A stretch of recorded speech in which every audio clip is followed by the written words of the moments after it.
Hi, my name is Michelle Lee, and I am a journalist at King 5. And early on in the pandemic, our team recognized that there would be a need for news that would center around money issues, from unemployment to small business loans to eviction concerns, stimulus money, food assistance. It goes on and on.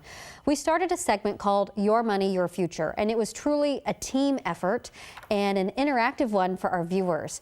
Content-wise, we did 3 unique television stories a day addressing people's concerns. So we launched an email specifically for this so we could answer viewer questions every day, 3 times a day, kind of like a Dear Abby for money.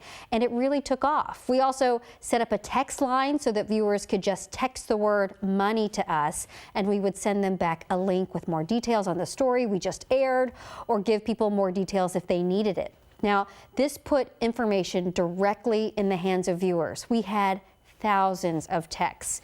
Aside from producing content for television, our digital journalists were dedicated to supporting and creating original content for Your Money, Your Future, as well, with nearly 850,000 visitors.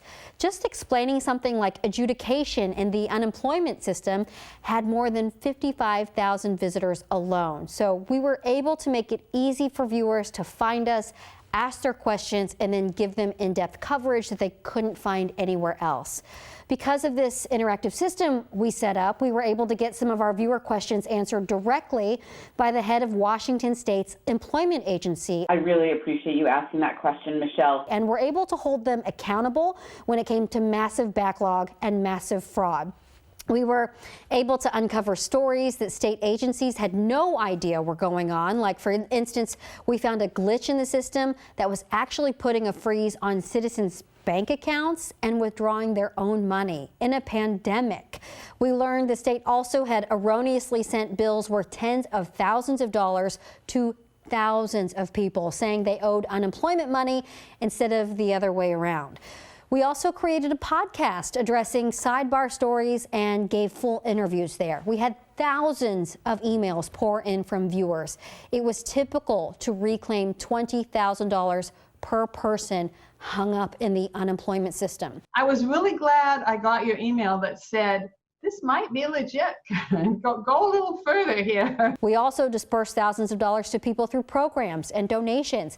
This was truly one of the most important segments that I've ever been a part of, and it took a team of dedicated journalists to bring this effort full circle with traditional TV, original digital stories, YouTube, podcasting, and true interactivity efforts. And it's a segment that viewers have come to depend on, and we can see how it will be important for the unforeseeable future.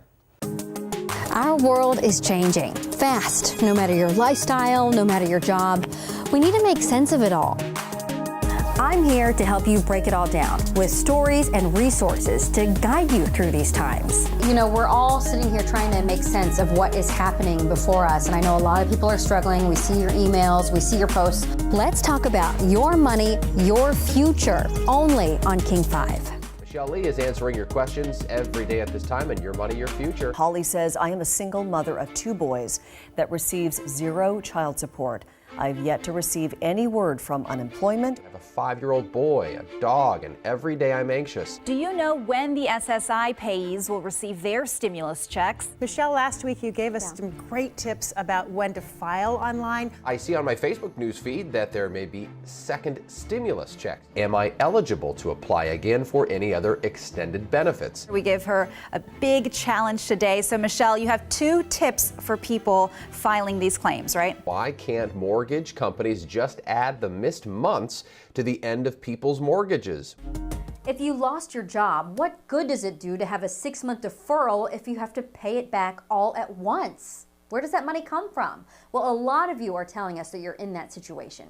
When Kathy Martin lost her job, she wanted to have a plan in place in case she couldn't make her house payments. She called her lender and was eventually assigned an agent who gave her a deferral. But when she got it in the mail and read the fine print, she realized she'd have to pay $15,000 in a balloon payment come October. She says trying to get help from there was nearly impossible. We just need to know the truth of what to expect and how to try to maneuver through this horrible nightmare that we're all going through. At least 3.4 million Americans are now in forbearance. Under the CARES Act, homeowners can skip or delay payments for up to a year. But consumer advocates say those missed payments should be added to the end of loans rather than making people pay lump sums at the end of a deferral. In the meantime, experts say keep calling those lenders. My advice would be for people to keep bugging their banks every month and say, explain the reality of the numbers. Like, I will not be able to make these payments. It makes me cry because I really just want to do the right thing. I want to make sure that my home, I don't want to ruin my credit. I just want to make sure that I'm doing the right thing and that we get through this. Congress could take action against lenders, insisting that they cannot collect balloon payments in connection to coronavirus. Also, Washington State has announced some resources to help those who cannot make their mortgages as well. If you would like to see any of that information, you can text the word money to 206-448-4545 and we will send you a link. This is a story about the 1K Project, which anonymously matches families in need to sponsors during the pandemic.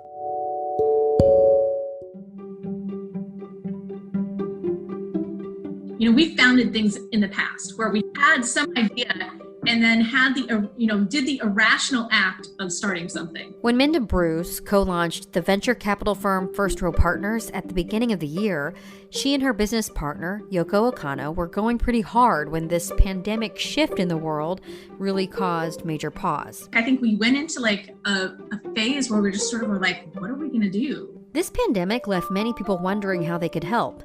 It's not like they could fill a sandbag or meet in person or fight COVID-19 in the same way communities typically rally together during a natural disaster. Minda says she sat at home, she was happy, healthy, and safe, but she had this nagging question. How could she help people directly? People just literally will give money to someone that they trust and know. Well, many of you are caught in the middle of this massive unemployment fraud investigation in Washington, and some of you say that the state has even caused your bank accounts to close down. Talk about getting kicked while you're already down, right? We've heard from a few people who are in this very situation. I will say I talked to the FBI and they confirmed that yes, banks can indeed close an account if it believes there's suspicious activity. The banks do have to send the account holders the balance in the account, but that can take some time. And not everyone has time right now. We talked to Chuck Ritchie, who said he was getting paid benefits, but then they stopped when the ESD started investigating massive fraud. He says the ESD put a fraud alert on his bank, and then the bank just told him that his account was closed. It's not like they're just denying me payments. They actually took my money and locked me out of my account. So it's frustrating and it really makes you mad. Well, Chuck's not the only one who has said this to me. So I did take this up with the ESD Commissioner, Susie Levine, yesterday, and this is what she had to say. I really appreciate you asking that question, Michelle. If I could trouble you to forward those folks to us, we really appreciate it. So I'm not going to provide a roadmap for the criminals to our actions, but I can share we have confirmed a small number of cases where this is happening. And we have a process to resolve the issue between the customer and their bank when it is a legitimate claim. And that's really important to say there, when it is a legitimate claim. Well, Levine says she wants to emphasize the ESD has never dealt with this kind of criminal attack before at this scale, and they are working on this balance between helping people and fighting fraud. In the meantime, this is a severe hardship for people, especially Chuck, because he's currently in forbearance. He was in a 3-month forbearance, so now he's going to have this big lump payment for his mortgage coming in July, and he says that he may have been a victim because he was using a net spend account. And if you don't know what that is, that's like a prepaid bank account of sorts. A lot of people were using it for their stimulus. He was using it for his taxes because he was traveling around the country for a long time with his job. And then again, contact us. We will forward your information to the ESD. Karen says, I believe this is a scam that people need to be aware of. My husband and I received a Visa prepaid debit card purporting to be our economic recovery payment. So before you cut up that card, take some pause, because nationwide we're seeing people throwing away their stimulus money because they think they're scams, and they're not. But let's take a closer look at what Karen is saying here.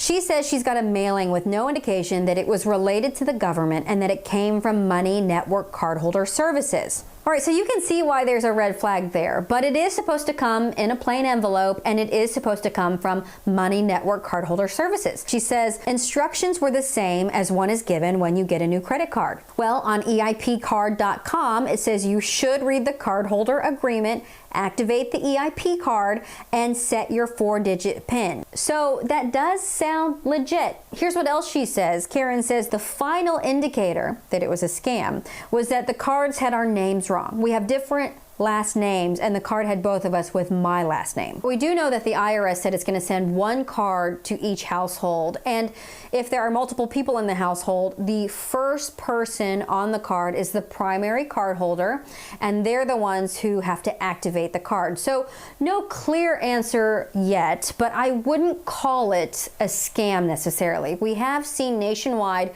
people having some small snags when it comes to these debit cards. Sometimes it's just people not being able to set up a PIN number or something like that. One last thing here. She says, in checking with the IRS, our checks were mailed out May 22nd, nothing about a debit card. So from what we can tell, the IRS is not notifying these 4 million people that they're going to get a debit card. In fact, a lot of people are saying they're finding out the money is real because they're spending it.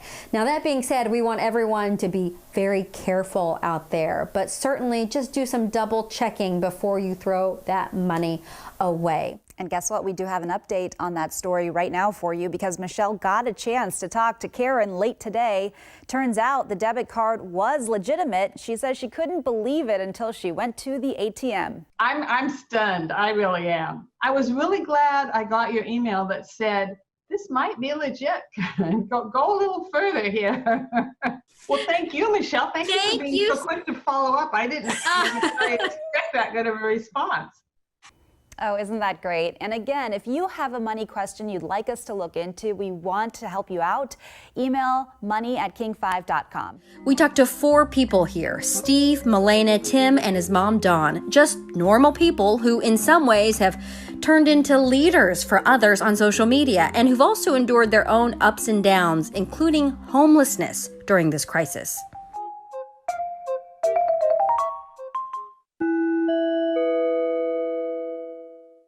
Maybe Steve can start because you're really kind of the folk hero of the support group on Facebook. Sure. So my name is Steve Weaver. I am a bartender for Hyatt Hotels. I was laid off, obviously, in mid-March due to the pandemic. I waited a full 10 weeks for my benefits, at which point I was living in my car. So